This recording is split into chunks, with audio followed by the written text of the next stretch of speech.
Okay, let's go ahead and get started. So welcome everybody to the second Dr. NAACLS that we're hosting. I can't help but feel, I don't know how many people are as regular podcast listeners as I am, but many of my podcasts I listen to will frequently have what they call an emergency podcast. And I kind of feel like that's the situation we're in today. So to take care of some housekeeping, we're recording this on April 20th, 2022. NAACLS core documents can be updated about twice a year, if not more. NAACLS staff will be updating our documents probably within the month as a result of the NAACLS board meetings we just had a couple of weeks ago.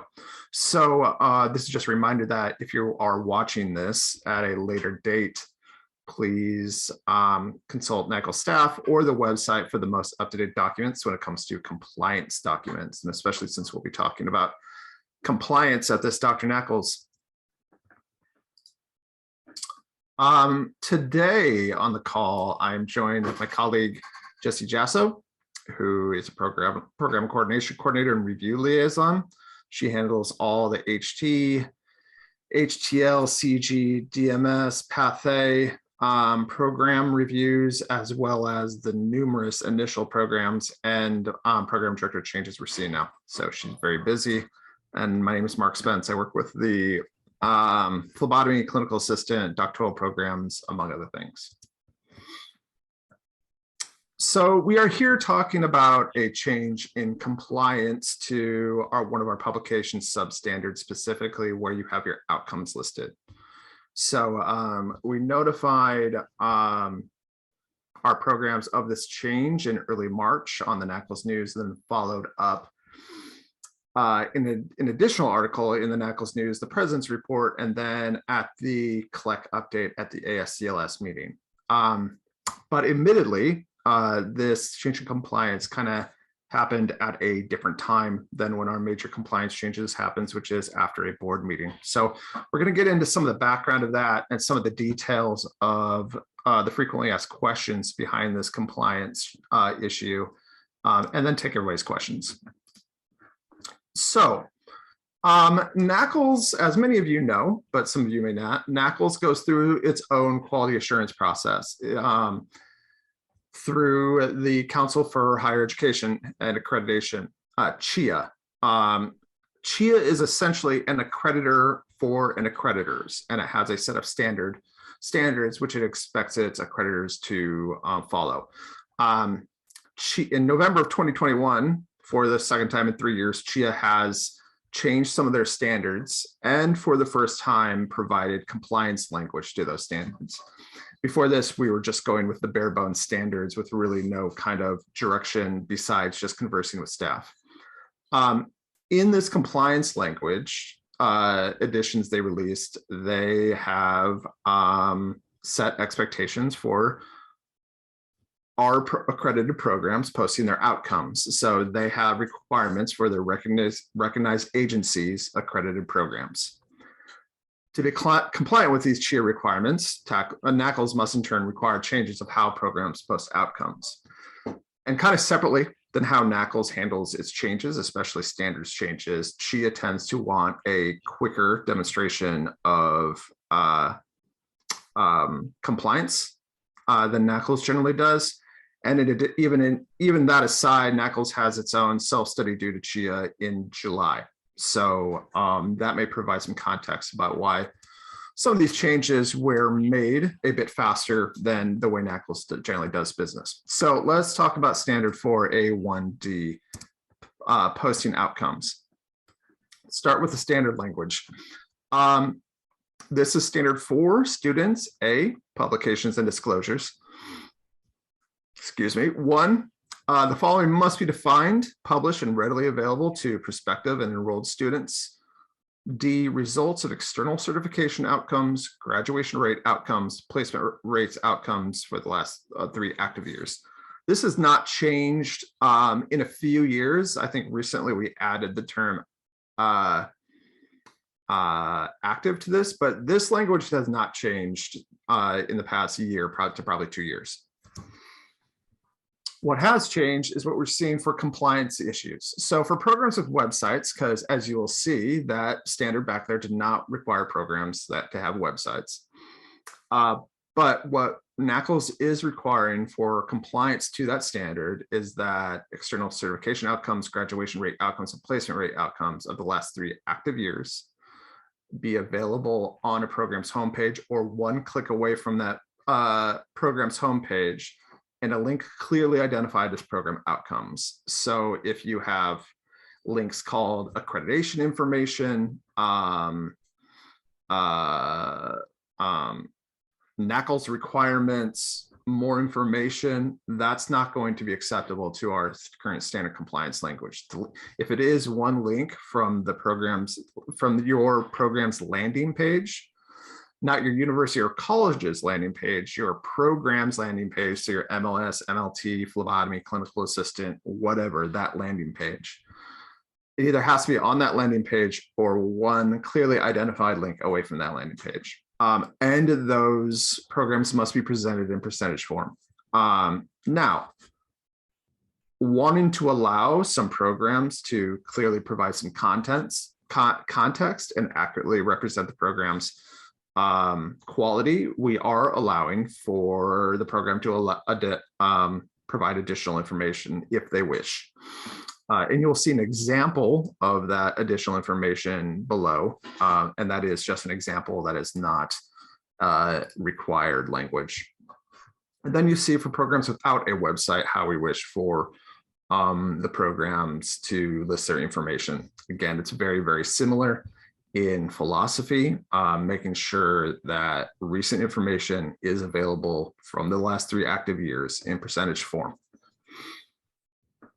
So we have not yet contacted all programs for this. We are probably about a third of the way through. And obviously we're noticing some common issues among the programs that we just released in a kind of a frequently asked questions article on the NAACLS News. But I thought we would go over those right now as well.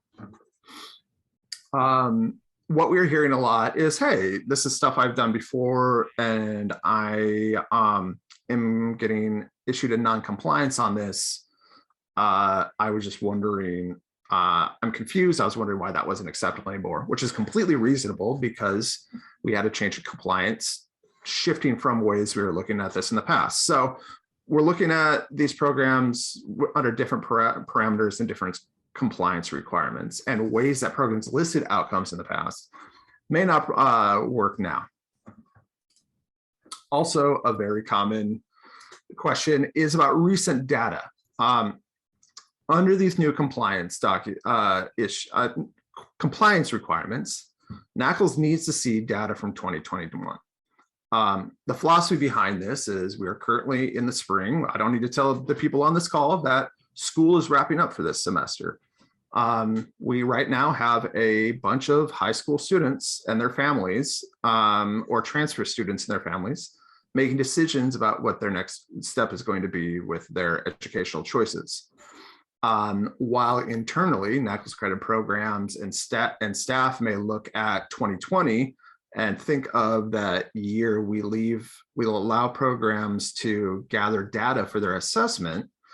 If you're a student kind of unaware outside of that NAACLS cloud, they're just seeing data from 2020, which now looks 2 years old. So while that data may be incomplete in the context of standard 2 and assessment, which we'll get to in a second, we do need more recent data that we make available to current and prospective students as required in standard 4. So let's look at standard 4 and standard 2B. So for standard 2, our assessment standard, NAACLS grants a program a year to gather data, evaluate it, and use it in continual assessment and quality improvement. That's not changing. And while both standard 4.1D, 4A1D, and standard 2B deal with outcomes, in standard 4, these are outcomes in a different context, which means made available to the public. So that standard language, that standard compliance language from 2B does not directly address the standard 4A. So while in that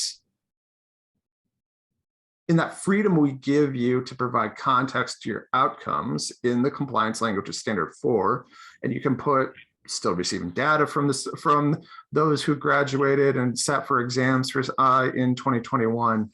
Ultimately, we have separate compliance language for standard 4A, and we need to see outcome data publicly available to prospective students on the website, since there are differences in those compliance languages. Okay, those previous issues are the questions we're getting the most, which are completely understandable because we're addressing something a little bit new with a little less lead time and prep time for our programs. But in addition to that, we have some information for initial programs and inactive programs, should any inactive programs be on this call. So if you are an initial program and don't have 3 years worth of this information yet, completely understandable. You can't post information you don't have. So what we want those programs to do is post the data you do have, and then just make sure that your initial accreditation date is clearly identified by that data. So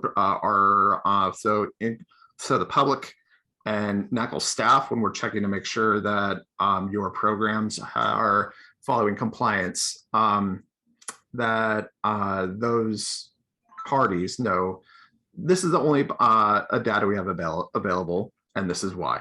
So you'll see it put a little more succinctly in the language below. Post the outcomes within that one click again. In addition to the outcomes, a statement clearly identifying the initial accreditation date must be readily available. Excuse me for a second.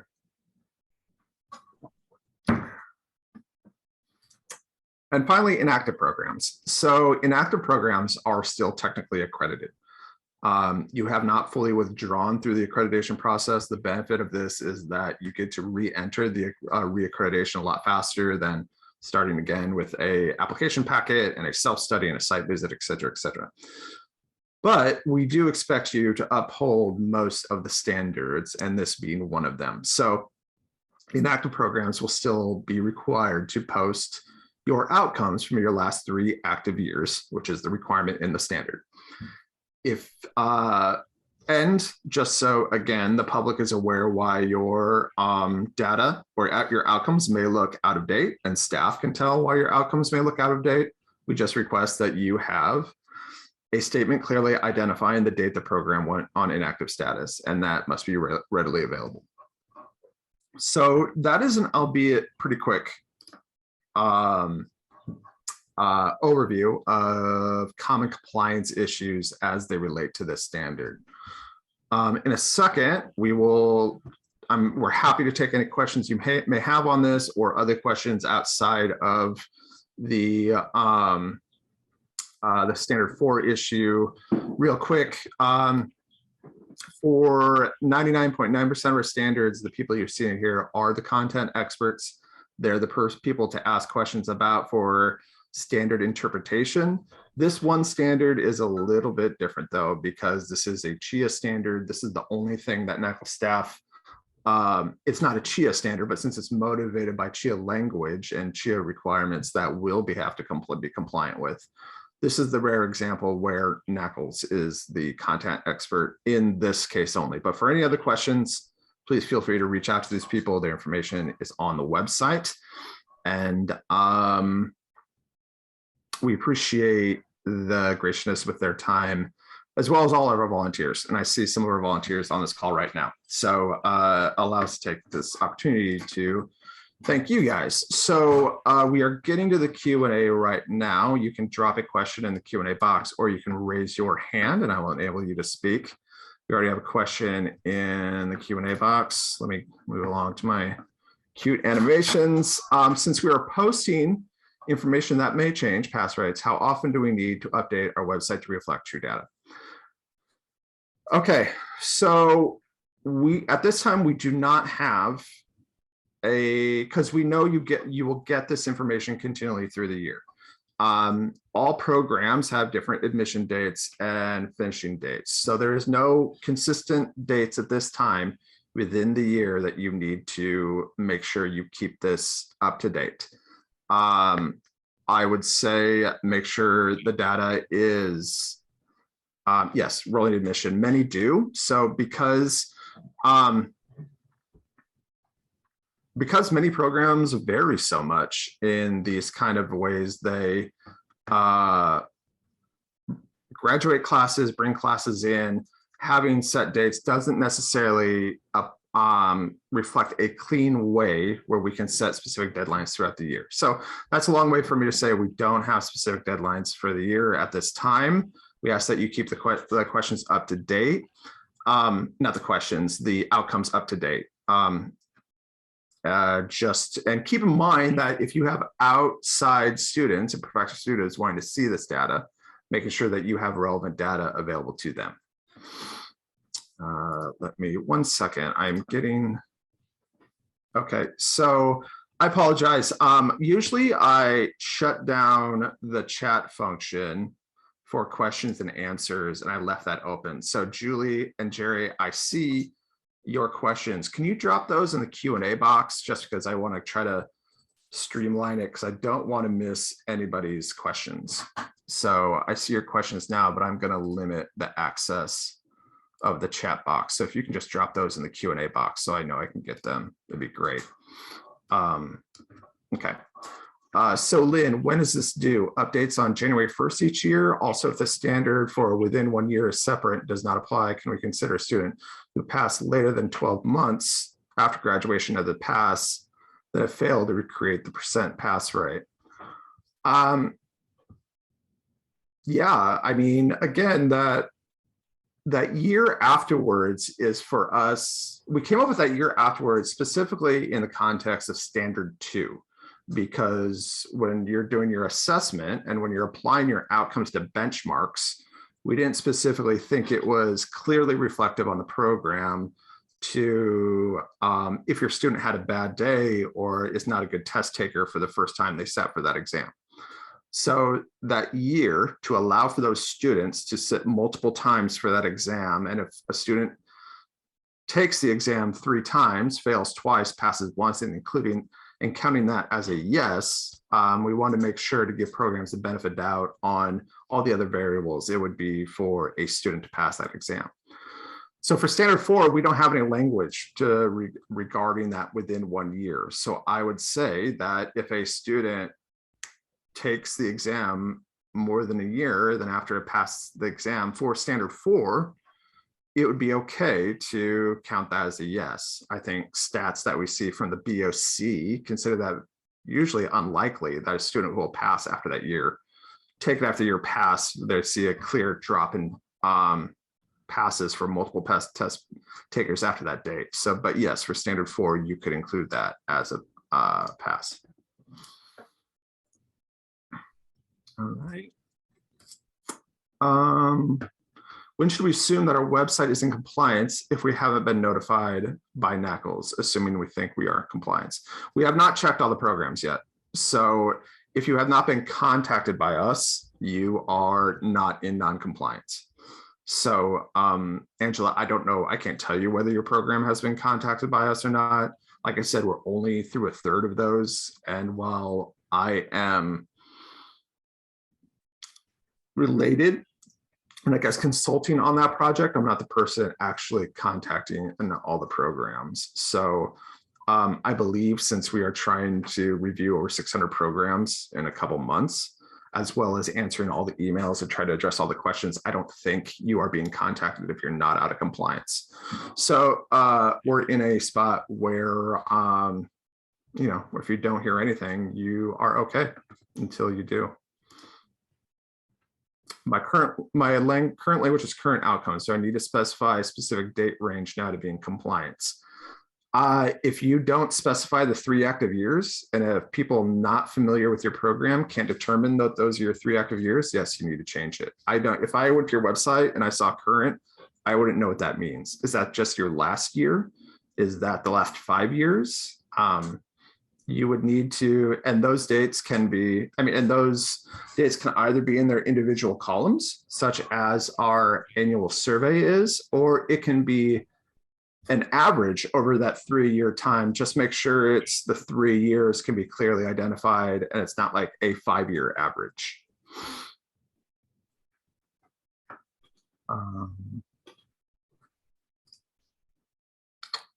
So the new survey are the reported graduation rate years will be updated to reflect this new change. This annual survey is more about your benchmarks in standard 2 than it is about standard 4. If anything in the survey will change, and again, I get the survey kind of ran by me to oversee it and give feedback. So I'm not as intimately familiar with that as the person who manages it, but I've been here forever and a day, so I have a pretty good grasp on it. I think if anything will change in that survey, it will be, instead of giving you the opportunity to submit 2 links before we ask for your program's landing page and where your outcomes were listed, if anything changes on the survey in regards to this standard compliance change, it will be, we're just going to ask for up-to-date current landing page. Which, by the way, if your program's landing page has changed, please notify us before the annual survey. According to standard 6, you're required to notify us within 30 days of any changes like that. But yeah, the survey is generally about, especially when you enter outcomes, that is about standard 2 and benchmark information to see if you're above the benchmarks. So I would just, and those update every year because we're looking for different years every time we do the survey. So I understand correctly, I can just have the student outcome pass rate to say pass rate percentage instead of having to say within 1 year. Yeah, you do not have to say within 1 year. Again, that within 1 year language is from standard 2. Standard 4 just requires outcomes to be available for your 3 recent active years. At this time, we're still flexible for that 1 year if you want to let your posted outcomes look a little bit better until those compliances change. But as far as what's listed on the website, you do not have to say within 1 year.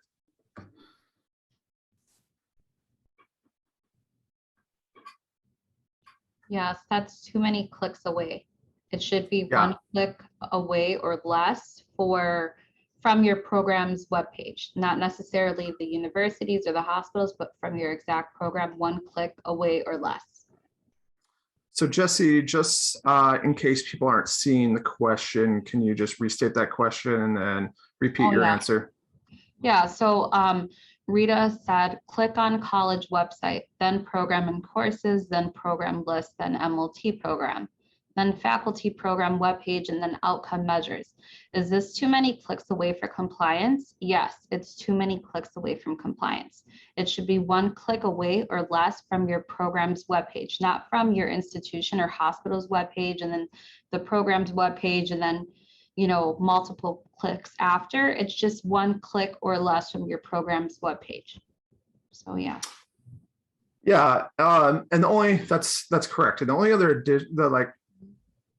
additional half to that is, again, remember that as Jesse said, we're talking about your program's webpage. So Rita, in your example, we're starting at the MLT program webpage. So the fact that we have to go from your MLT program to faculty program webpage and then outcome measures, that's more than 1 link.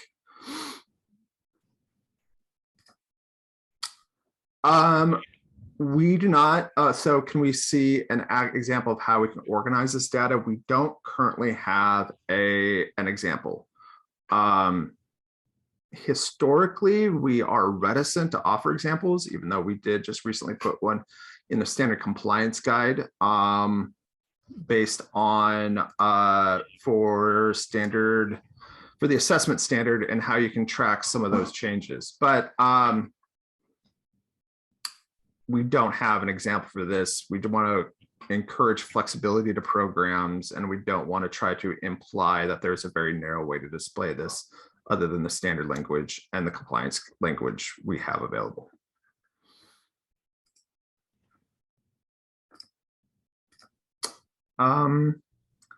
Based on a previous question, if I do have a student that takes the exam after 1 year and passes, I can include it in the posted outcome rates.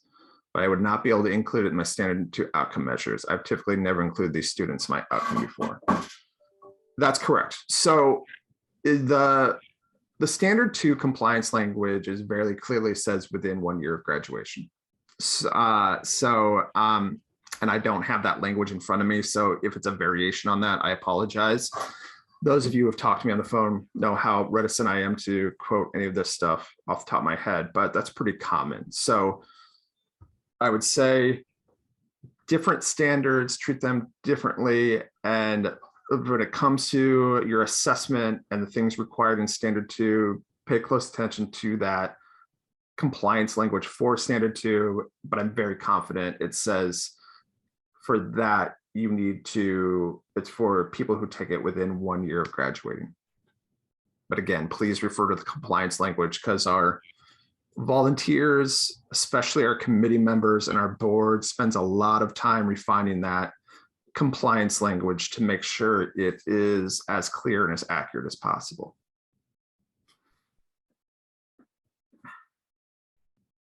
Sorry, Jesse, I didn't mean to cut you off on that. Did you have anything else to add to that? No, you're doing great, Mark. I'm just here. Thanks, Jesse. Mhm. Okay, if for 2021, I have 1 student who has not passed the exam and it hasn't been a year, what language can I use for the current 2021 pass rate? For the website. I mean, we're not necessarily evaluating the language. I mean, if obviously, if we come across see something that's very overboard, we may have questions for you over email, but we don't have a lot of narrow requirements for that language to provide context to your outcomes. If it is, if you have to present any kind of percentage that may look a little lower than you wish and you don't feel it's accurate, in percentage form, you could have, you know, for the context, add to the powers percentage form, you could put 1 student in the graduating class, took the exam 1 time, will update information after additional certification attempts made or something like that. I'm much better wordsmithing when I have the words in front of me, but I mean, that is an example of some of the context you could provide. Mark, in one of the previous slides, you listed a little paragraph that might help Gloria. I think it said year 20 and XX. So not necessarily that you have to follow that because we leave that up to you in your program, but that might help you. So yeah. So yeah, what Jesse is pointing out is this italicized language below. And what you're seeing right here in bullet form, this is pulled directly from the standard compliance guide. So in the past, and largely the compliance guide is used for self-studies and site visits guidance, but NAACLS felt this information was important enough that we want to provide access to you as program directors year-round, since NAACLS staff will be checking this year-round. So if you forget some of the finer details of what you see here and here after this call, and don't feel like going back through the Dr. NAACLS video, which will be up on the NAACLS News probably later this afternoon. The language you see here, while not in bullet points, it's in paragraph form, but bullet points are a little easier to read on slideshows. This is all available in the standard compliance guide and will be. You know, it's not our goal to catch you on a citation. So we want to make sure we provide as clear guidance as completely possible without providing over instruction where it can easily become too prescriptive.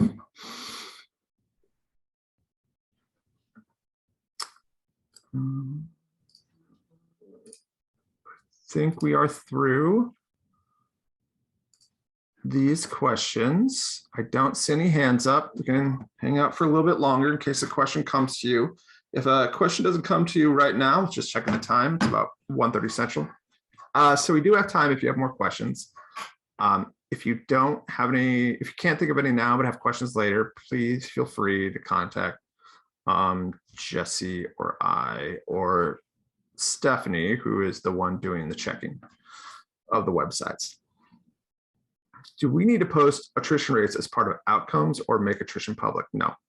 The only outcomes required to list online are certification outcomes, graduation rate outcomes, and placement rate outcomes. We gather attrition rate just to kind of monitor that to see just for our own internal purposes, but there's no benchmark information tied to attrition, and you are not required to make that available to current or prospective students.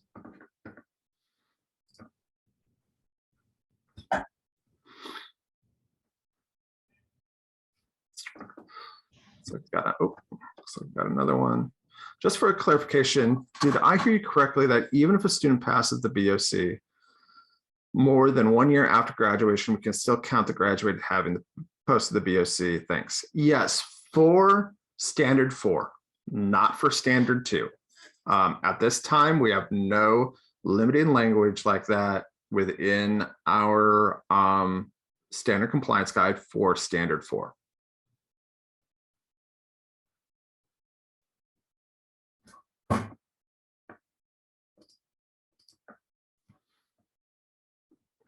For clarification, the 3 years based on the averages of each year percentage or the total number of students taking, passing over a 3-year period might be different. At this time, you can do either. You can do 3 years, one number, or each year individual percentages. So 1% covering 3 years, 3 years after individual percentages. But let me say this again.